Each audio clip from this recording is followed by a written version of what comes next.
دنیا بھر کی طرح میاں چنو میں بھی جشن عید میلاد النبی صلی اللہ علیہ وسلم عقیدت و احترام سے منایا جا رہا ہے۔ شہر سمیت دیہاتوں کی مختلف مساجد مدارس سے جشن عید میلاد النبی صلی اللہ علیہ وسلم کے حوالے سے ریلیاں اور جلوس نکالے جا رہے ہیں۔ جلوس میں شامل عاشقان رسول صلی اللہ علیہ وسلم کے مرحبا یا مصطفیٰ کے نعروں سے فضائیں مہک اٹھیں۔ 12 ربیع الاول رحمت العالمین حضرت محمد مصطفیٰ صلی اللہ علیہ وسلم کے یوم ولادت کے سلسلے میں مختلف مذہبی جماعتوں کی جانب سے جشن عید میلاد النبی کے حوالے سے ریلیاں اور جلوس نکال کر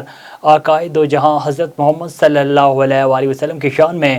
گلہائے عقیدت نچاور کیے جا رہے ہیں۔ موقع پر ریلیوں کے شرکاء کا کہنا تھا کہ آج کا دن مبارک اور عید سے بھی بڑا دن ہے اور وہ نبیوں کے سردار حضرت محمد صلی اللہ علیہ وسلم کے یوم ولادت باسعادت کے دن کو عید سے بڑھ کر مناتے ہیں اور تا قیامت اسی طرح مناتے رہیں گے۔